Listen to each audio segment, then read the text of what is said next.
bien. Mais peut-être tono on va boire qui on a perdre connaissance bien perdre. Tono ya lo ba boire kai wana. Tono ya ma moto. Wa ma moto wa badindi c'est net so perdre sa mémoire so perdre ou bien azoka zuwa pour na église pasteur prophète Emmanuel Dodi ou bien azobanga Kofi ou bien azobanga Jibe na ebité. Te ya lobika na mukusa ebiote ata senga ndeto rappeler ceux qui obété à puis atala bien ya bisanda na botete.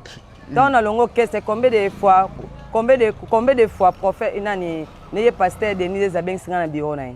Yo côté na bureau pasteur Denis. Ata ba 5 fois 6 fois. Ah muto kutafanya sala émission na chaîne na yeye mtabenga ngai. Sanga il faut ya oleke pas journaliste tel boy. Donc y'en a Denis les boy bani pena très bien. Ya makasi ya vie na ngai ya tongo ya njondo TV dans na pigeon ya benga ngai na kota ka bureau ata ba 5 fois 6 fois. Mon ba pasteur. Mon so déjà nani auction ya bonzambe sil na njoto monde.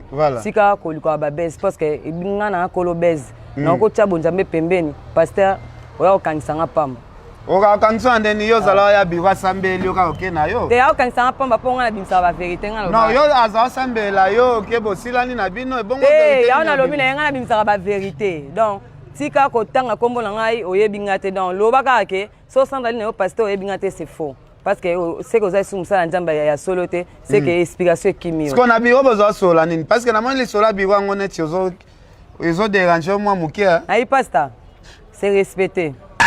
Moninga dena comme style de Nzambe na ningi mangambona ti. Na faut na uti déjà na mangamba mokili yo bina mokili na zaka très impoli na zaka très teti na zaka très makamabe oh mokili mombeyi nanga déjà bimisanga makamno so mabe donc na posa mokili ke sepela nga te sa ninte donc logo yo zo wanga no yebinga ite ba ozo so ba mission so bimala ba pasteur abimala ba pasteur ba ozo so tous les missions na lobana bimala ba pasteur.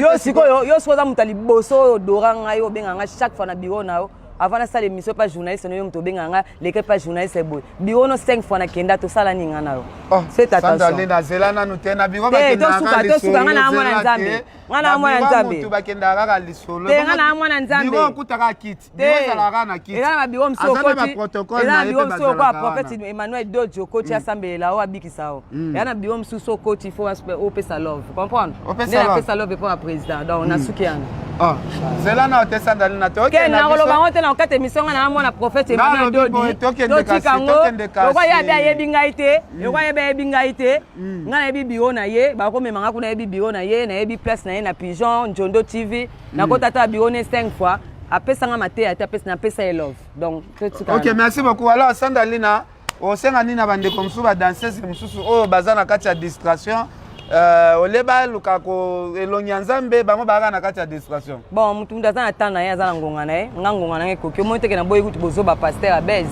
ko ya kuma pasteur à base inspiration sila comprendre donc o ya yebi c'est que azaki na intérêt mo pour lo ba yebi ngate comprendre ko abanda obanga so ba ka yeba ngata mso abanda obanga na obinsa ba vérité mais ngana respecta ba sala nzambe chana maboko likolobo sandalina lapandai soki yo na pasteur Denis Lesi botikala kosala makambo salite tosala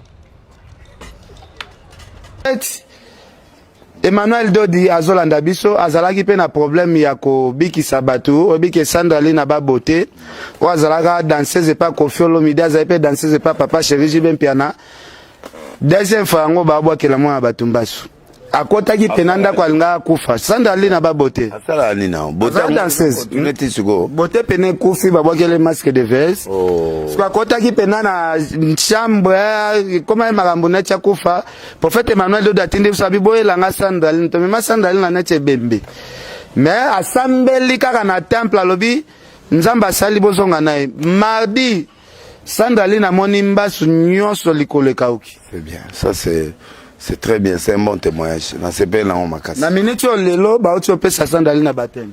Amen. Nzamba zolo ko musala ndi yangwana. Nzamba pa mo la prophète vraiment au continuer ko sala musala na malam eza bien. Dobo zo ngona ndinga mabete. Batu ba moni image benga yaki na bangai. Ba mona ndinga na loba mabete a mutu nanga na expliquer. Donc c'est vraiment un bon témoignage et puis à continuer toujours dans la na yazokamba ba guérison ba délivrance ba soutien et tout ça.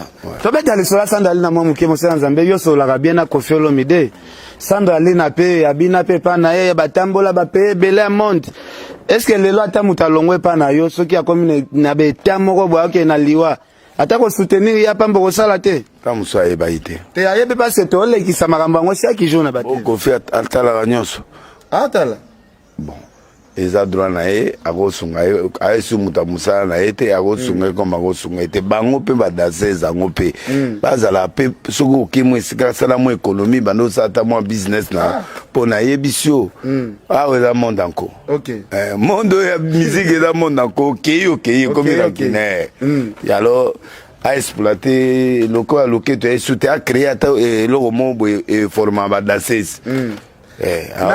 Tomoni Sanda ngo pazolela na kombo ajiba bia beta tatouage na kombo ajibe ba bazala ba keba masolo na bango titi suka kaka ndeko za mama mabala te za kuna za boulot ya bilanga ya lobi ba prometaka libala bongo ba danser zonyo so bazana so ba promettre mabala zuba comme ba sikombe Koffi ba ko ba patonyo so ya ba musicien bazalaka wana eza belevage voilà eza belevage na bango ba hermo boye ateti hermo boye aleki naye yo nde zala maele voilà